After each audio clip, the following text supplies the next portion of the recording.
Olá para você que acompanha a nossa programação ou pela TV Câmara ou pelo canal do YouTube da Câmara Municipal de Botucatu. Eu sou Adriana Ribeiro, hoje é 9 de dezembro. O ano de 2020 está indo embora, mas a gente ainda não se despediu da pandemia da Covid. E é esse o tema, mais uma vez, do nosso Câmara em Forma Especial. Mais uma vez recebendo aqui na Câmara o Dr. Alexandre Naime Barbosa. É a quinta vez que nós vamos conversar esse ano, doutor, né? Num relato quase a cada 2 meses dessa pandemia, desde o início. O senhor tem prontamente atendido ao nosso pedido para vir prestar informações atualizadas e de credibilidade para a população de Botucatu. Por isso, eu começo agradecendo mais uma vez a sua disponibilidade em estar conosco aqui, o seu trabalho na linha de frente, no hospital, nas ações de combate a essa pandemia, ao novo coronavírus, e também a sua incansável participação em programas, em veículos de comunicação de diversos canais, natureza e até abrangência, para falar sobre esse tema que pegou a todo mundo de surpresa, agora já parece que faz parte da rotina do brasileiro, mas que não vai embora, que a gente está vendo falar de segunda onda na Europa, nos Estados Unidos. Aqui parece que a gente nem saiu da primeira onda, está enrolando uma coisa com a outra. Como é que está a situação da Covid hoje, doutor? Qual que é a mensagem que a gente tem que deixar nesse momento? É para isso um pouco que eu pedi que o senhor viesse. Muito obrigado por o senhor ter aceitado o nosso convite mais uma vez. Sou eu que agradeço, Adriana. É um prazer estar aqui na Câmara Municipal de Botucatu, com os telespectadores da nossa cidade. Agradecer a menção que você fez em relação à informação em saúde. Eu já há muito tempo tenho um projeto de divulgação científica, porque eu sinceramente acredito que informação em saúde é a melhor forma da gente lutar contra as doenças. E é por isso que eu estou aqui pela quinta vez. Agradeço imensamente o convite dessa casa. E para situar um pouco a população, hoje é dia 9 de dezembro de 2020, nós já temos no mundo todo mais de 65 milhões de pessoas que se infectaram com o vírus da Covid-19, o SARS-CoV-2, e dessas cerca de 65 a 70 milhões de pessoas que se infectaram, infelizmente, mais de 1,5 milhão de pessoas morreram por conta da Covid-19. Já é uma das pandemias que mais matou pessoas na história da humanidade. Temos ainda na frente a peste bubônica, temos ainda na frente o HIV/AIDS, temos ainda na frente a gripe espanhola, que foi causada pelo vírus influenza em 1918, mas infelizmente a Covid-19 está ganhando aí fortemente o 4º lugar em termos de número de óbitos global, para dizer a importância, né, desse tema. Sim, inclusive porque essas outras epidemias, né, aconteceram em outros momentos em que a tecnologia, o acesso à informação, medicamentos, né, era tudo muito mais precário, né, quando a pessoa nem sabia que estava tendo uma pandemia, né, ou uma epidemia em outro lugar. E a gente acompanhou tudo em tempo real, né, vindo lá. E eu fiz uma retrospectiva ontem, né, esses dias atrás, das nossas conversas anteriores. A primeira vez que a gente falou foi em março, doutor. E é interessante até que a gente estava pertinho, a gente estava numa distância educada, né, de um com o outro. A pandemia, ou o surto, estava acontecendo na China e na Europa. Depois a gente voltou a falar na viradinha de abril para maio, Estados Unidos, chegando aqui, mas ainda devagar. Quando a gente conversou em junho, a gente já estava mais distante fisicamente, né? E a pandemia já estava aqui no Brasil instalada, já havia o medo, o senhor até falou bastante do pânico, né? Que a gente não podia ter pânico para não prejudicar a ação, a racionalização no combate. O senhor falou bastante ao longo desse ano também sobre a importância de não cair nas fake news, na desconfiança, nos comportamentos de risco, o que fazer, o que não fazer, em quem acreditar, onde buscar orientação, que cuidados tomar, e a gente foi se distanciando. Aí, em virada de setembro para outubro, voltamos a nos falar, o senhor explicou o que era aglomeração, por que era importante a gente não aglomerar, que o momento ainda não tinha passado, que a pandemia não dava para relaxar. Eu estou fazendo essa retrospectiva e nós distantes. E hoje, novamente, nós aqui distantes, ainda distantes, num ambiente controlado, por isso que a gente está sem máscara, né? Porque é importante também a população entender isso, né? Depois acho que o senhor vai falar de novo, né, da importância do uso da máscara. Mas a gente aqui, mais uma vez falando desses números. E ontem, por exemplo, e é bom a gente lembrar mesmo, né, comecinho de dezembro, a gente já tinha no Brasil mais de 177 mil pessoas que tinham contraído a doença, que tinham morrido por conta da doença. E num cálculo rápido eu pensei que é quase uma Botucatu e meia inteira desapareceu, né, a nossa cidade aqui, como se tivesse sumido do mapa por conta dessa pandemia. E mesmo assim, pelo seu olhar cansado, né, pelo seu olhar cansado de hoje, eu consigo ver que as coisas não estão melhorando ou não estão no cenário que poderiam estar. É isso mesmo? Adriana, infelizmente nós cansamos do vírus, mas o vírus não cansou da gente. E nós temos aí ao longo desses quase 12 meses de pandemia, quase um ano completo, o vírus, o primeiro surto foi descrito no dia 31 de dezembro de 2019, então quase completando um ano da primeira descrição da doença. Nós temos, como eu falei, cerca de 65 a 70 milhões de pessoas infectadas no mundo, cerca de 1,5 milhões de pessoas, 1,5 milhão de óbitos. No Brasil, são quase 7 milhões de casos notificados, fora aquilo que não foi testado, que é bastante, pelo menos 50% a mais, dá para imaginar, porque muitas pessoas não procuram testagem, ou ainda, em alguma parte dessas pessoas, a doença é assintomática. E, como você disse, caminhando para os 180 mil óbitos no Brasil todo. E essa realidade é uma pandemia que nunca foi descrita na idade moderna da medicina, como você colocou. A última grande pandemia impactante foi a gripe espanhola, em 1918, há mais de 100 anos atrás, e realmente naquela época nós não tínhamos os equipamentos de saúde, não tínhamos a ciência, o expertise médico que temos hoje em dia. Então, ainda que nós consigamos avançar rapidamente, o vírus vai na nossa frente. E por isso a gente precisa tanto da compreensão da população em relação às regras para prevenir a transmissão do vírus causador da Covid-19. Hoje, em dezembro, como você falou nesse timeline, a gente aprendeu muita coisa. A gente aprendeu que o uso da máscara, ele não protege 100%, mas diminui bastante a transmissão, por isso essa é a regra número 1. O uso de máscara sempre que eu estiver fora da minha casa, fora do meu ambiente domiciliar, sempre que eu vá ter contato com pessoas a menos de 1,5 m, 2 metros de distância. Segunda regra de ouro é justamente essa questão do distanciamento que a gente acabou tendo durante as entrevistas, né? A gente aprendeu que as gotículas, que é quando eu falo, espirro, tuço, elas viajam numa distância máxima de 1,5 m, 2 metros. Então, se eu mantiver uma distância segura, eu não vou estar causando risco, nem me expondo ao risco, 1,5 m, 2 metros. A terceira regra de ouro, higienizar sempre as mãos, se possível com água e sabão, porque ele remove com mais eficiência a sujidade. Se não tiver disponível, o famoso álcool em gel, que também inativa o vírus. E uma última regra que a gente tem feito em Botucatu desde o começo da pandemia, a quarta regra, que é o atendimento precoce de todos os casos sintomáticos. Então, estou com sintoma de gripe ou resfriado, nariz escorrendo, tosse, febre, dor no corpo.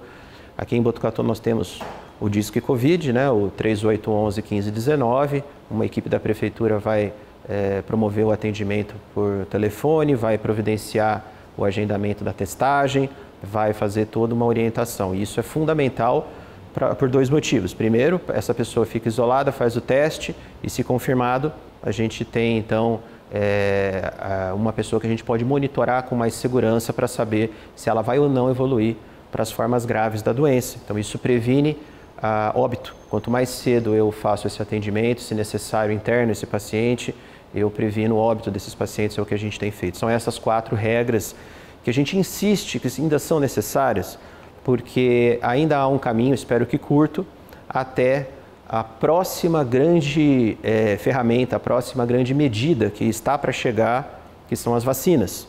Então, nós temos aí, em dezembro, nessa data agora, dia 9 de dezembro, resultados de 4 candidatas à vacina, resultados preliminares de fase 3, todas essas 4 com uma chance de proteção, uma taxa de eficácia em torno de 90%, e que vai ajudar bastante, né? Então, o futuro da prevenção contra a Covid é um pacote.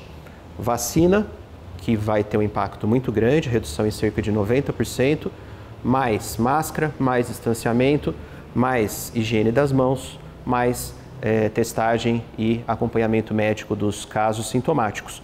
Tudo isso, então, se junta, porque nenhuma vacina é 100% eficaz, então 90% não é 100%, eu ainda tenho 10% de chance de adoecer mesmo tomando a vacina, por isso as medidas têm que continuar. Até o momento, até o dia que eu espero voltar aqui e dizer para você, Adriana, a taxa de transmissibilidade no Brasil hoje é 0.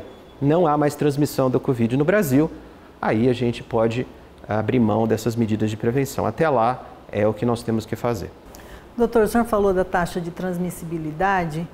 Aqui em Botucatu, na semana passada, pelo menos, a taxa estava bem alta, era uma das maiores do estado de São Paulo. E a gente tem visto muita gente na rua, muita gente de máscara, mas também muitas máscaras estilizadas, né? De crochê, com desenhinhos, furinhos e tal.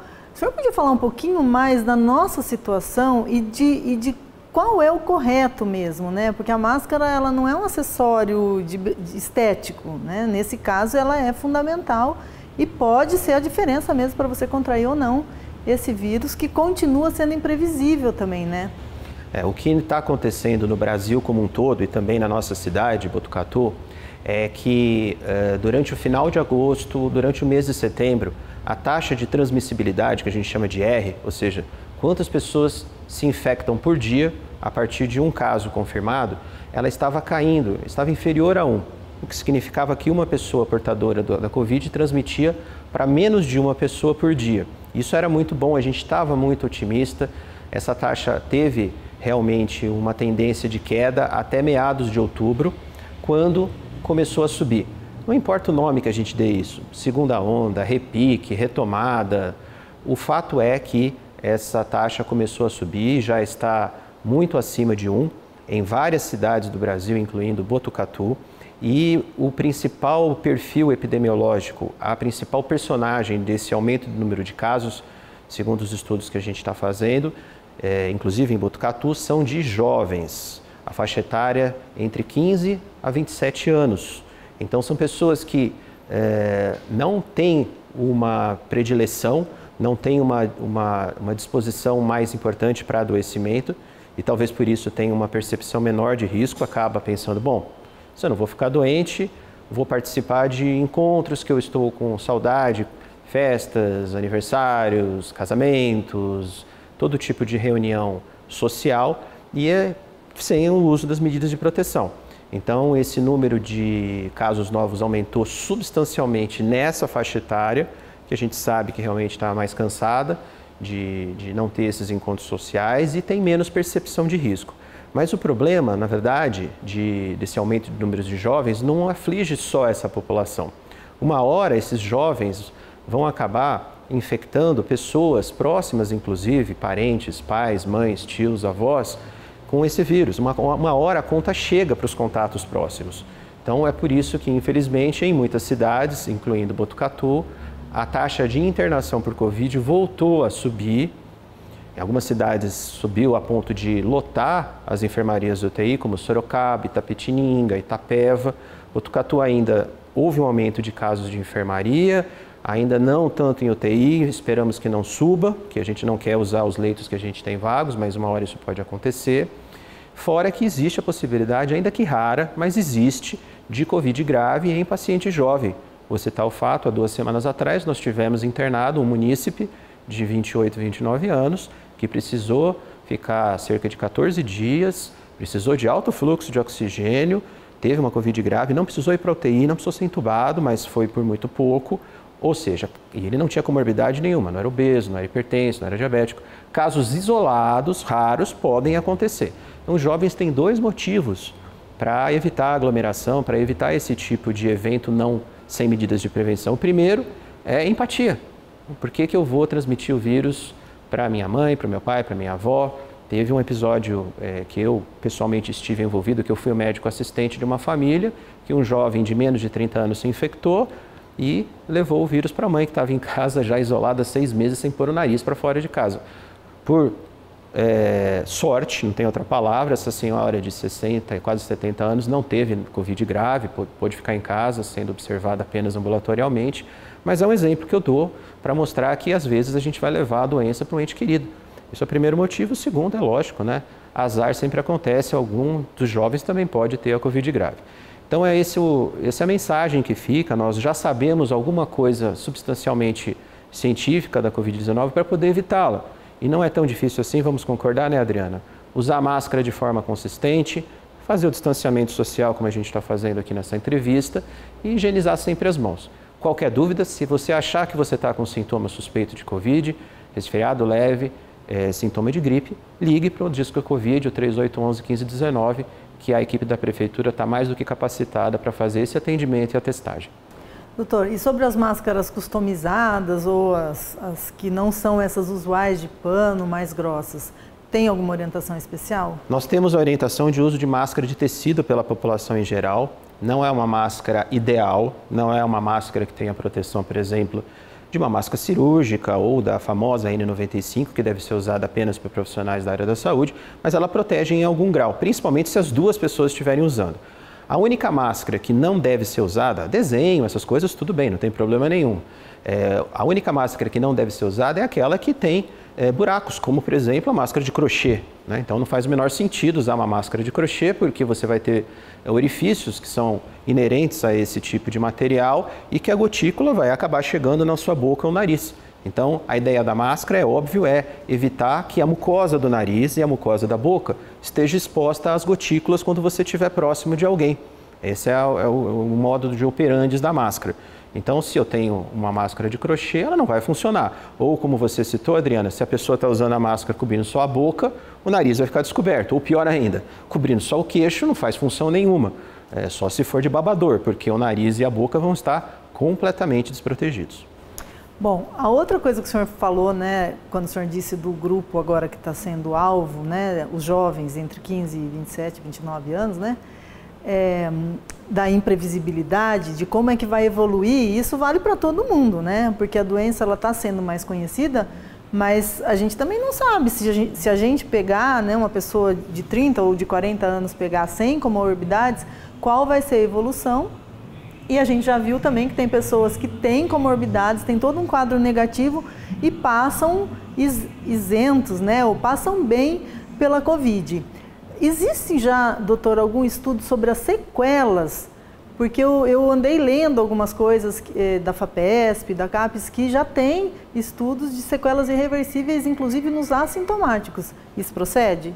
Sim. Então vamos começar primeiro com a susceptibilidade individual, ou seja, a chance de um indivíduo, de uma pessoa, de um paciente único ter Covid grave. Ela é maior quando eu faço primeiro uma escala, literalmente uma escada de faixa etária.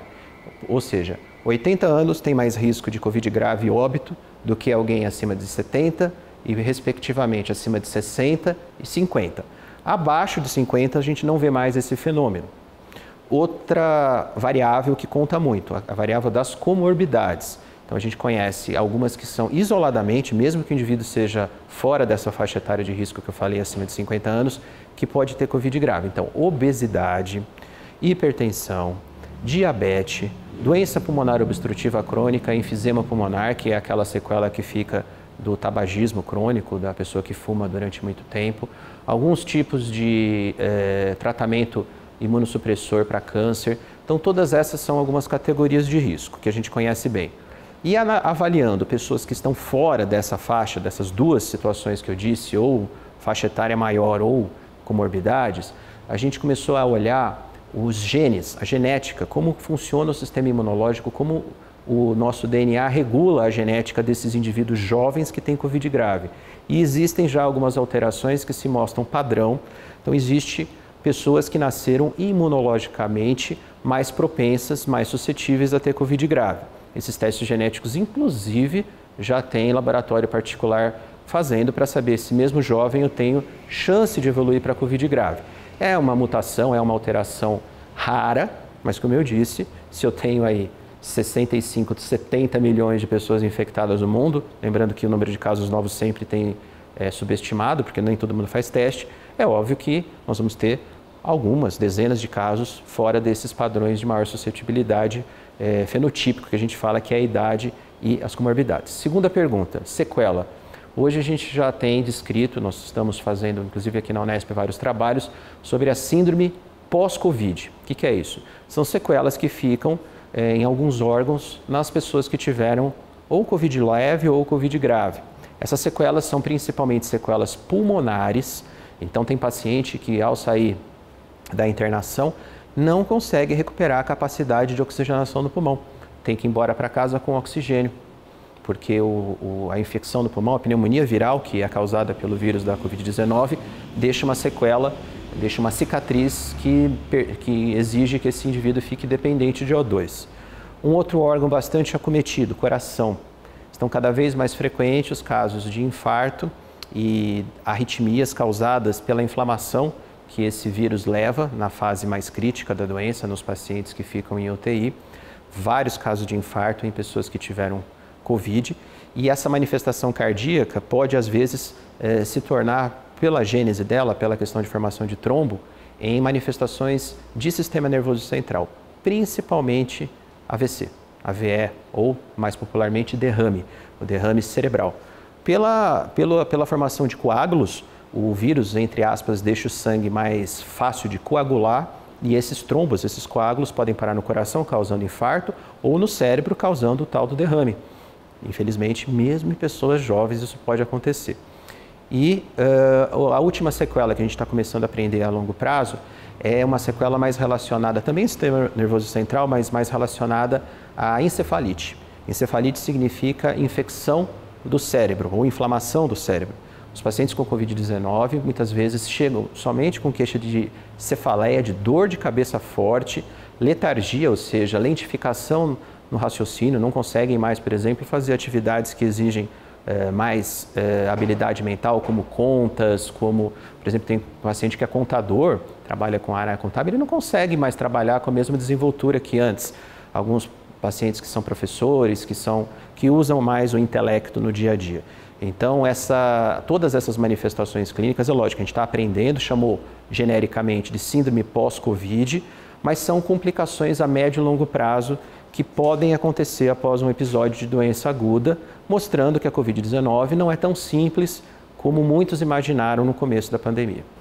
Inclusive, a cada dia mais estudos, porque é muito novo, né? Então, o senhor está falando de coisas que vocês já identificaram, mas pode ser que amanhã surjam outras sequelas e outras complicações, por isso que não é só, eu não vou ter risco, não é só jogar com a sorte, né? Realmente tem que ter uma postura e nisso depende da gente, né, doutor?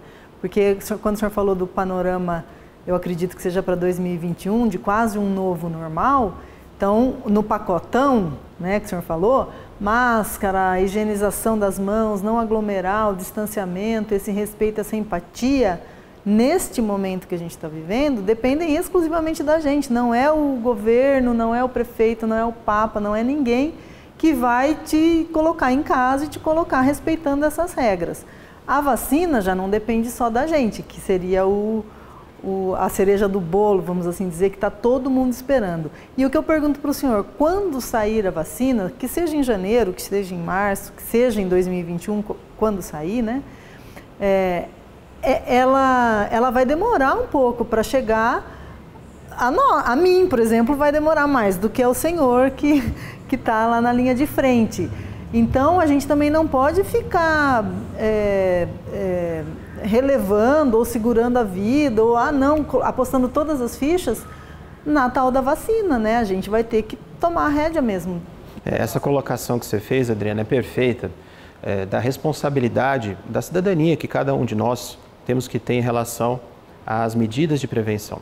Lembrando que a flexibilização permita, sim, que eu faça algumas atividades com segurança. Por exemplo, você pode fazer uma viagem se o destino da sua viagem for um local isolado, em que você não fizer aglomeração, que você estiver numa pousada, num hotel, numa residência, numa casa que você alugou ou que você está passando com as medidas de segurança, que o staff do hotel, da pousada esteja usando máscara. É possível sim adaptar. Eu mesmo fiz minha viagem de férias em outubro com a minha família, com a minha esposa, com um casal de primos, com toda a segurança. Tanto é que ninguém na minha equipe da infectologia, hoje é dia 9 de dezembro, né? Posso estar queimando a língua daqui a alguns dias, mas dos nossos quase 20 infectologistas do HC, não só nós, mas vou citar esse que eu coordeno como eu sou chefe da infectologia, nós estamos desde o dia 18 de março atendendo paciente Covid, ninguém se infectou, porque nós temos cuidado no hospital, é lógico que a gente se paramenta, usa máscara, usa todos os equipamentos de proteção, mas também quando está fora, presta atenção para não se contaminar. Essa é a prova de que não é difícil e que dá para adaptar, dá para você fazer algumas coisas do dia a dia sem se expor desnecessariamente ao risco, que é o que a gente está falando. Não é fique em casa quando foi preciso. Naquela época, entre abril, maio e junho, realmente era uma outra situação, o vírus estava circulando com uma taxa de transmissão enorme, nós não tínhamos esse conhecimento que a gente tem hoje e, importantíssimo, não tínhamos a estrutura montada hospitalar para receber esses pacientes. Agora estamos vendo um outro momento. Dá para ter algumas atividades do dia a dia, voltar alguma coisa do normal, seguindo as medidas de prevenção. Esse é o ponto. E quando chegar a vacina, isso não vai ser diferente, porque nenhuma vacina protege mais do que 90%, 95%. Não tem nenhuma vacina que protege 100%. Então sempre vai ficar alguma parte do grupo de pessoas que foi ou não, que foi vacinado, que não vai estar protegido. E você comentou bem também, principalmente no primeiro semestre de 2021, não vai ter vacina para todo mundo. E, obviamente, devido ao risco de adoecimento e exposição, as faixas etárias mais altas e o grupo de pessoas que tem comorbidade vai ter que ter prioridade no recebimento das vacinas. Nós temos pelo menos 2 boas candidatas à vacina em fase 3 no Brasil, acho que é importante mencionar. A vacina da Oxford AstraZeneca foi a primeira que já mostrou os resultados parciais de fase 3, resultados que chegam a 90%. É uma parceria da Oxford, da Universidade de Oxford, no Reino Unido, da fabricante AstraZeneca, junto com a Fiocruz, no Rio de Janeiro. Tem parque tecnológico para a produção dessa vacina. É uma vacina que provavelmente vai receber a aprovação da Anvisa. Falta, lógico, compra, logística, mas isso é uma coisa, como você disse, que depende realmente dos governantes. E tem a vacina da Coronavac, que é uma iniciativa do governo do estado de São Paulo, junto com o Instituto Butantan, em parceria com a Sinovac. Essa não tem ainda resultados de eficácia de fase 3, nem preliminares conhecidos, mas há muita expectativa, nós estamos na torcida para que funcione, só vai ser aprovada pela Anvisa se tiver resultados de eficácia. E aí você falou do poder público, né? Por que tão importante a ação, a mudança de atitude, o estabelecimento dessas medidas de prevenção para a população? Porque, infelizmente, a gente vê, e com tristeza, alguns chefes de governo, seja prefeitos, governadores, que estão literalmente abrindo mão de uma restrição maior, não digo nem restrição, mas uma fiscalização maior em relação à flexibilização. A flexibilização, como eu ponderei, é muito importante. Nós precisamos da atividade econômica, atividade social, ela pode ser feita com responsabilidade em quase todos os segmentos, mas precisa haver fiscalização do poder público e dos responsáveis quando acontecer evento privado, porque as pessoas acabam não aderindo à prevenção, mesmo que esteja no planejamento. A gente tem vários exemplos, inclusive na cidade, de eventos que no papel estavam uma maravilha. Uso de máscara, distanciamento social, higiene das mãos, mas quando o evento aconteceu, as pessoas não cumpriram.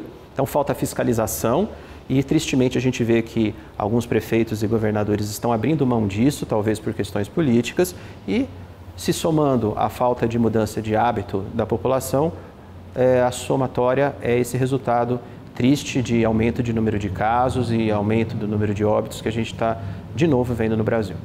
É um sofrimento muito grande para quem adoece, para os familiares e para os profissionais de saúde, né, doutor? Como que o senhor descreveria, assim, em poucas palavras, o seu ano de 2020? A minha cartinha para o Papai Noel foi assim: socorro! Foi um ano avassalador. Eu estou cansado física e mentalmente. Foi um ano mais intenso da minha vida, de todos os meus colegas que estão na linha de frente, da infectologia, da clínica médica, o pessoal da área de medicina intensiva que trabalha nas UTIs, os pneumologistas, e aí todos os profissionais de saúde, sem exceção, os enfermeiros, técnicos de enfermagem, auxiliares de enfermagem, fisioterapeutas que tiveram uma ação fundamental, pessoal da limpeza, os gestores dos hospitais, tanto do HC Botucatu quanto o gestor da saúde pública em Botucatu, do secretário de saúde, foi um ano exaustivo. Precisou de uma coalizão de forças para que a gente conseguisse minimamente combater a pandemia Covid em Botucatu. Nós temos 55 óbitos na cidade, o que não dá para comemorar, nenhum óbito dá para comemorar, mas podia ser muito pior. Nós tivemos pelo menos aí 10% desses óbitos concentrados em um fato isolado que aconteceu em uma casa de repouso, podia ser ainda melhor. E nós podemos deixar esse número muito baixo se todos nós, cidadãos e poder público, colaborarmos. Falta, não digo muito pouco, mas o pior a gente já acostumou a fazer. Então, não podemos desistir ou cansar agora. Temos que persistir, porque daqui, não dá para colocar prazo, mas daqui a 6 meses ou mais tardar 1 ano, provavelmente com a chegada das vacinas e a adoção desse pacote de prevenção, que inclui 5 itens, eu vou repetir. Vacina, com certeza vai ser o carro-chefe, mas manutenção das máscaras, do distanciamento social, higiene das mãos e atendimento precoce com testagem dos casos sintomáticos. Com certeza, se tudo isso for feito de forma adequada, até o final do ano a gente acaba com essa pandemia e pode voltar à vida normal. Agora, quanto mais tempo a gente demorar para fazer isso, a pandemia só vai ganhar mais força, como aconteceu agora no começo do mês de novembro. Então, doutor, o senhor está falando do final de 2021, fim da pandemia, né? Mas a gente vai agora chegar ao final de 2020, férias, festas de final de ano, né? Ou confraternizações. O que o senhor diz para as pessoas, né? Como é que a gente vai passar esse período? Que cuidados, além dos de rotina, a gente tem que ter, ou são sempre os mesmos de rotina? E assim, como é que vão ser as ceias de Natal ou de final de ano, sobretudo para o brasileiro, porque é um povo que comemora muito isso, né? Eu costumo dizer que para a gente conseguir aproveitar o Natal de 2021, a gente tem que se cuidar no Natal de 2020. Eu vou colocar aqui 2 opções, porque nós temos que ser pragmáticos como médico, como cientistas, porque a gente sabe que nem sempre o ideal é o que a população vai acabar fazendo. A situação ideal que a gente recomenda para quem quiser seguir é não fazer aglomeração no Natal. Não juntar pessoas que não costumam se ver em aglomeração. Se for fazer isso, principalmente se tiver algum idoso, pessoas de grupo de risco, tenham alguns cuidados. Uma coisa que funciona muito bem é fazer um isolamento por 14 dias. Por quê? 14 dias. Porque esse é o tempo máximo de incubação. Então, se eu estou em casa durante 14 dias e não tenho sintomas, não tive contato com ninguém, eu não tenho Covid. Então, eu posso me juntar a pessoas próximas que tenham feito, e você tem que confiar, porque aí não há outra maneira, também esse isolamento voluntário. Essa é uma forma muito segura. Então, se eu quero ver minha avó, que tem 96 anos, se eu quero juntar minha família, minha tia, que já tem mais de 80, esse isolamento voluntário funciona muito bem. E aí, as regras de prevenção para quem não for fazer isso, sabendo que vai correr risco. Uso das máscaras, distanciamento social e higiene das mãos. Não tem uma cartilha de certo ou errado. Essas a gente já sabe que funcionam ou não. Usando máscara, distanciamento social e higiene das mãos em uma festa familiar, você vai reduzir muito o risco. Não vai eliminar, mas já é alguma coisa. Agora, se eu for juntar pessoas que, primos, tios, avós, pai, mãe que não se vê há muito tempo, eventualmente alguém está assintomático, se não estiver usando máscara, ficar abraçando, beijando, trocando copo, brindando, falando alto, às vezes já passou um pouco do ponto, já tomou muito champanhe, né? Tá falando na cara, vai haver transmissão, uma hora ou outra isso vai acontecer e eu posso transformar as festas do final do ano numa grande tragédia. Então essas são as recomendações para final de ano. E férias, praia? Depende, como eu falei, né? Eu fui viajar, escolhi uma praia completamente isolada, numa ilha, em que só tinha uma pousada e não aglomeramos com ninguém. Ficamos lá, eu, minha família, num lugar em que o serviço era como nós temos um restaurante aqui em Botucatu, pessoas de máscara, isso dá para fazer. O que não dá é ir, por exemplo, numa praia lotada em que não se tem o distanciamento mínimo, conversar, por exemplo, com vendedores ambulantes, esse tipo de coisa. Dá para flexibilizar, dá para viajar, seguindo as regras de prevenção, as 4 regras que eu já citei.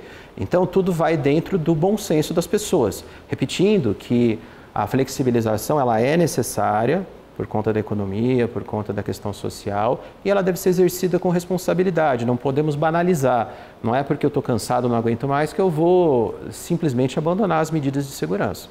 O senhor começou falando, né? A gente cansou do coronavírus, mas ele não cansou da gente. Né? Então, talvez seja essa mesma grande mensagem. Eu gostaria que a gente já está caminhando para o final, né, da nossa entrevista, que o senhor então se dirigisse aos botucatuenses ou a quem está nos assistindo, porque muita gente de fora daqui recebe também o nosso material pelo YouTube, né? Então, o senhor fale com essas pessoas e qual que é o seu desejo de Natal, né? A sua cartinha para o Papai Noel, para o senhor já pediu, mas para as outras pessoas, o que é que o senhor pediria? A minha mensagem para a população de Botucatu e para todo mundo que estiver aqui assistindo de final de ano é o seguinte: nós vivemos, sem sombra de dúvida, o ano mais difícil das nossas vidas, se for levarmos em conta a coletividade. Nunca na história moderna da sociedade houve uma pandemia tão impactante que já levou no mundo mais de 1,5 milhão de vidas e no Brasil se aproximando de 180 mil pessoas, como você falou, praticamente o dobro ou muito próximo do dobro da população de Botucatu.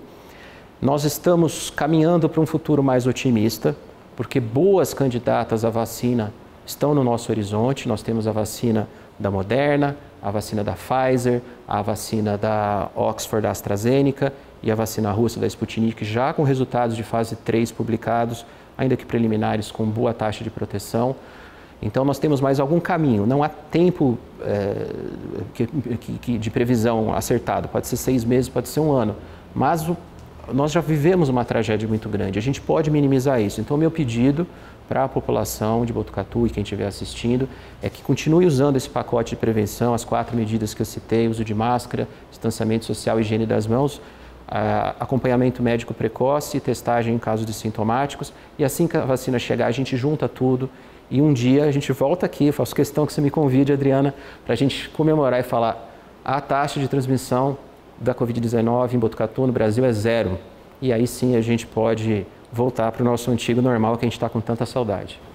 Obrigada, viu, doutor? Na verdade, eu preciso encerrar essa entrevista falando para o senhor que eu vou sim, todas as vezes que for necessário ou que o senhor precisar, eu, em nome da TV Câmara, né, nós vamos abrir espaço para que o senhor esteja aqui.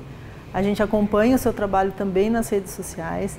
A gente sabe que o senhor foi, inclusive, ameaçado, né? Na mesma semana que o senhor recebeu aqui uma honraria, uma moção de congratulações de todos os vereadores aqui da casa, o senhor recebeu também ameaças veladas ou um cala-boca, né? Como a gente costuma dizer assim de uma forma bem comum, para que o senhor deixasse de falar. Mas a gente, como profissional da informação, da comunicação, precisa que o senhor fale, né? Porque o senhor tem o conhecimento, o senhor tem a prática, a teoria, e o senhor que pode nos dar essas informações atualizadas e com credibilidade. Então, esse espaço aqui vai ser sempre garantido para esse tipo de informação. Muito obrigada mesmo pelo seu trabalho, por o senhor estar aqui. Eu desejo que o Papai Noel atenda o seu pedido. Eu desejo que o senhor consiga descansar e eu espero que o povo botucatuense, que o povo brasileiro, eu espero que o ser humano, né, passe por esse período agora das festas de Natal realmente celebrando o que importa, que é a vida. E para que a gente possa manter essa vida nossa e das outras pessoas que a gente ama, a gente precisa então adotar esses comportamentos que podem não ser os melhores, os mais gostosos do mundo e nem estar na nossa rotina, mas que são necessários nesse momento. Eu desejo tudo isso e eu desejo que logo, né, quanto antes, a gente volte aqui para a entrevista de celebração do fim da Covid entre nós mesmos, viu? Eu sou a Adriana Ribeiro e esse foi mais um Câmara Informa, o 5º Câmara Informa especial com o Dr. Alexandre Naime Barbosa, médico infectologista, chefe do Departamento de Infectologia da Unesp de Botucatu, um profissional da linha de frente no combate a essa pandemia aqui no nosso município.